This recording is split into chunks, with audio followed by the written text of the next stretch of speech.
Lundi, mardi et mercredi. Ces 3 derniers jours qui devaient marquer initialement la fin du dépôt de candidature à la commission électorale indépendante ont vu la ruée massive des candidats déclarés aux élections locales du 2 septembre 2023. Je viens de déposer la candidature de M. Vakaba Fofana à la CI et la candidature a accepté, voilà le reçu. Un coup de soulagement puisque vraiment c'était pas facile.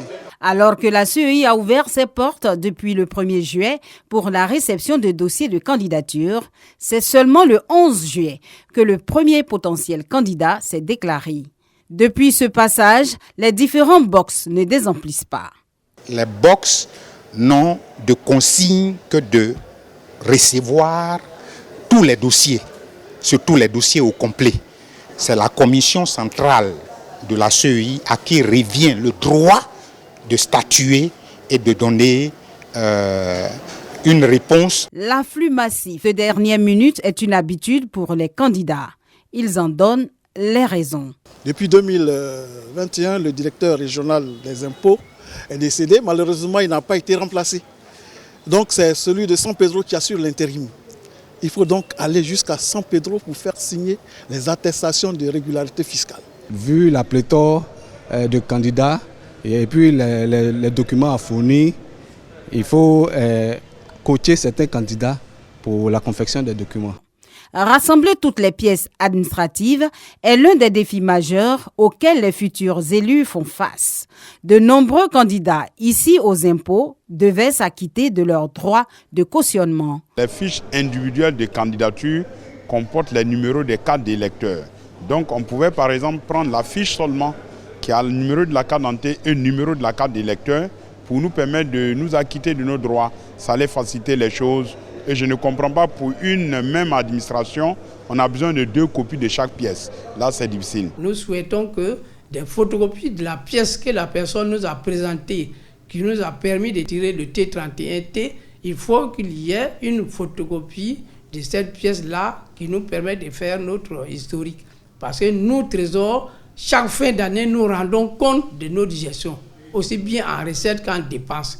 L'attestation de régularité fiscale, un autre document aussi important pour les candidats qui nombreux arpentent les couloirs des impôts pour l'obtenir. Quand on donne 2 semaines, 1 mois, ce n'est pas évident, sachant que l'administration n'est pas égale sur tout le territoire. Ce qui est plus facile à Abidjan n'est pas aussi facile à l'intérieur. Et même à Abidjan, vous vous imaginez, nous avons tout un lot de communes qui se retrouvent soit au tribunal pour les mêmes documents, soit dans les agences des impôts pour le même document. Alors vous pouvez retrouver sur ces instants sur des milliers de demandes. Et ce n'est pas évident pour les directions des impôts de délivrer à temps ces documents. Face à cette situation, la Direction générale des impôts décide de faire des facilités aux différents requérants. En la matière, ce qui est exigé, d'abord, c'est de remplir le formulaire de demande.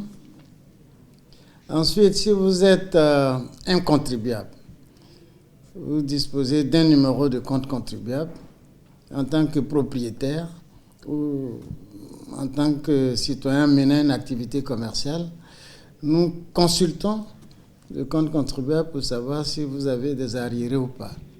Si vous n'en avez pas, eh bien, vous avez droit à l'attestation tout de suite.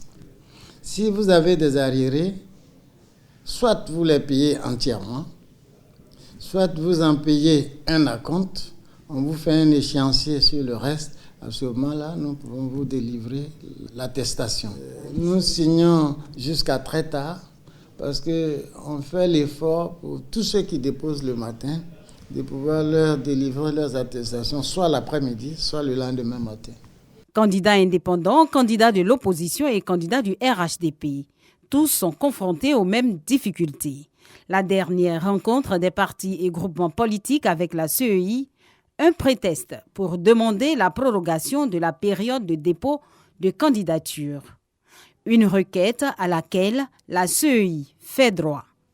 La période de réception des dossiers de candidature pour les élections des conseillers régionaux et des conseillers municipaux du 2 septembre 2023 qui expirait ce mercredi 19 juillet 2023 est prorogée exceptionnellement jusqu'au dimanche 23 juillet 2023 inclus.